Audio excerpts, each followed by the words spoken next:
है लोचन दास ठाकुर का तिरुभाव। और ये 3 दिन हमेशा जो है लगातार आते हैं हर साल तिरुभाव के। रामचंद्र कविराज का तिरुभाव, उसके बाद फिर जयदेव गोस्वामी का तिरुभाव, उसके बाद लोचन दास ठाकुर का तिरुभाव।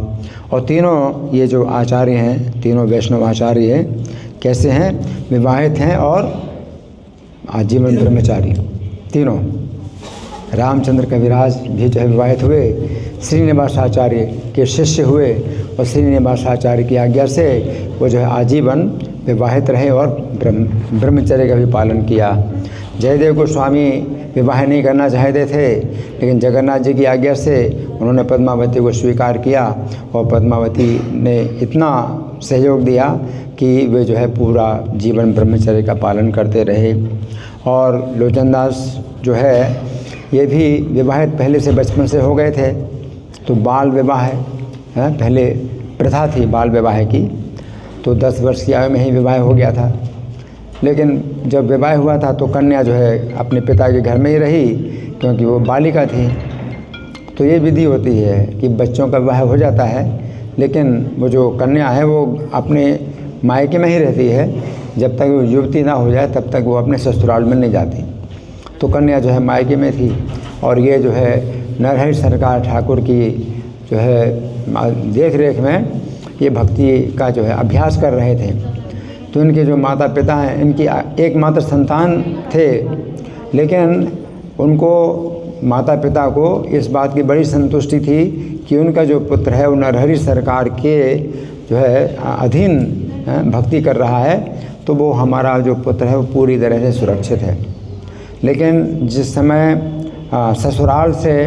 इनके ससुराल से संदेश आया कि कन्या युवती हो गई है और अब उसको अपने ससुराल में जाना चाहिए, तो फिर इनके जो पिता हैं ये नरहरि सरकार से मिलने के लिए गए और ये विचार करने लगे कि अब आपका जो है क्या आदेश है कि कन्या जो है युवती हो गई है और अब जो है हमारा जो पुत्र है वो आपके अधीन भक्ति का अभ्यास कर रहा है।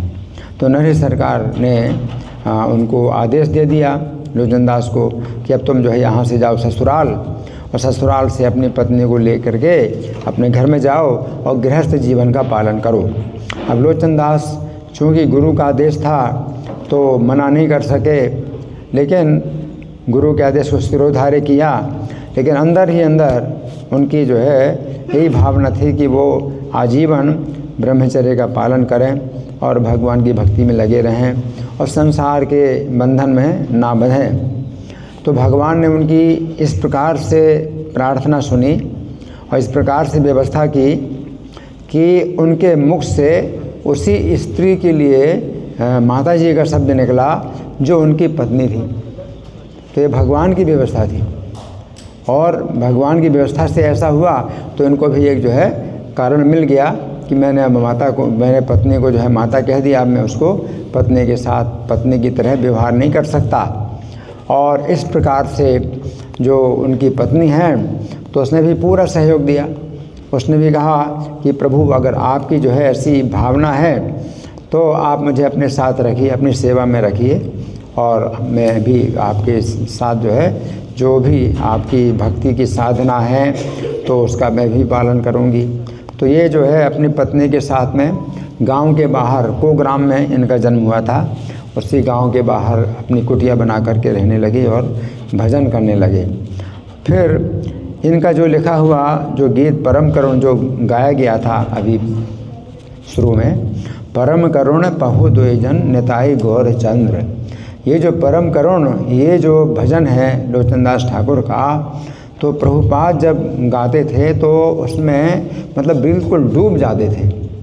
इसमें जो है इतने गहरे भाव हैं, हालांकि बिल्कुल सरल शब्द हैं, बंगाली भाषा में बिल्कुल सरल शब्द हैं, लेकिन इसमें भाव जो है कितना गहरा है, इतना भक्ति का और समर्पण का और उनके भगवान गौर और निताई की महिमा का ऐसा जो है मतलब वो भाव है कि प्रभुपाद ही उसको जो है ग्रहण कर पाते और इतना उसमें जो है मतलब गहराई में चले जाते थे।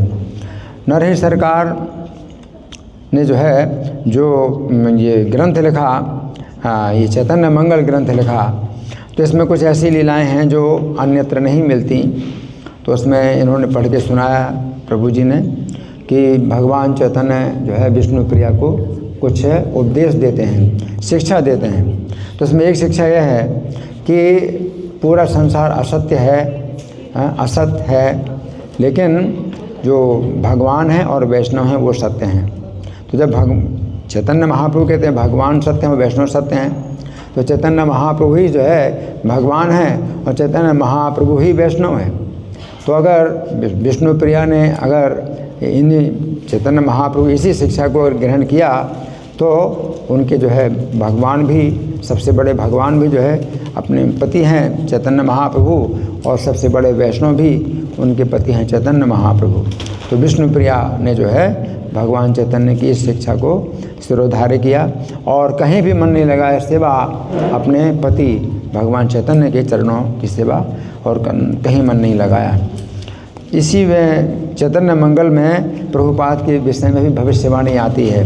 यदि पापी धर्म छाड़ी दूर देशे जाए, मोर सेनापति भक्त जाए बेता थाए। तो चैतन्य महाप्रभु का जब अवतार होने वाला है तो उस समय भगवान कृष्ण स्वयं जो है ये भविष्यवाणी करते हैं कि मैं जो है जब जाऊंगा तो मैं जो है कलयुग के जो अंधकार को दूर करूंगा, और मैं अपने अस्त्र और शस्त्रों का प्रयोग करूंगा और कलयुग की जो सेना उसका विनाश करूंगा। तो फिर भगवान चैतन्य ये कहते हैं कि भारत देश में तो मैं ये कार्य करूंगा, लेकिन जो पापी लोग हैं भारत देश को छोड़ करके और भारत के जो धर्म उसको छोड़ करके दूर देशों में जाएंगे तो मेरा सेनापति भक्त जो है वहाँ जाएगा। तो प्रभुपाद के लिए ही भविष्यवाणी है, और ये पूरी की पूरी भविष्यवाणी जो है प्रभुपाद के संबंध में ही मतलब फिट बैठती है। और प्रभुपाद सेनापति भक्त हैं, तो प्रभुपाद ने सबसे पहले लीग ऑफ डिवोटीज़ का संगठन किया था झांसी में। तो लीग का मतलब सेना, तो भक्तों की सेना इसका संगठन किया था, लेकिन वो सफल नहीं हो पाया क्योंकि चैतन्य महाप्रभु भविष्यवाणी थी मेरा सेनापति भक्त दूर देश में जाएगा, यानी भारत छोड़ करके जाएगा। इसलिए प्रभुपाद ने जितना भी प्रयास किया भारत में प्रचार करने का वो सफल नहीं हुआ। क्यों? कि भविष्यवाणी पहले से चैतन्य महाप्रभु ने की है कि उनको सफलता मिलेगी कहाँ? दूर देश, भारत से बाहर जाएंगे तो सफलता मिलेगी। तो प्रभुपाद को फिर जो है भारत जाना पड़ा, और जब भारत गए तो इतनी ज़्यादा अवस्था प्रभुपाद की हो गई थी, 70 साल की अवस्था, लेकिन चैतन्य महाप्रभु भविष्यवाणी थी तो उसके अनुसार जो है उनको फिर सफलता मिली। भगवान चैतन्य जो है जो चाहते हैं तो वही होता है ना। उनकी इच्छा से, उनकी कृपा से जो है लगड़ा पहाड़ लांग जाएगा, पंगुम लंघयते गिरिम, है ना। तो प्रभुपाद जो है समुद्र लांग गए, लगड़ा पहाड़ लांग जाता है तो प्रभुपाद समुद्र लांग गए, है ना। और मूकम करोति वाचालम, तो प्रभुपाद को जो है इतना भगवान चैतन्य ने वाचाल बनाया कि मतलब वो बोलते रहे। कितने बोले 80 पुस्तकें जो है मतलब उसमें मतलब लिख गई। और प्रभुपाद इतने बोले कि उनके जो है प्रवचनों की भी कई पुस्तकें मतलब छपी हैं। तो ये जो है मूकम करोति वाचालम, कोई गूंगा है उसको भगवान की कृपा से वो इतना जो है मतलब बोल सकता है कि उसकी हजारों ग्रंथ छप जाते हैं उनकी वाणी के द्वारा।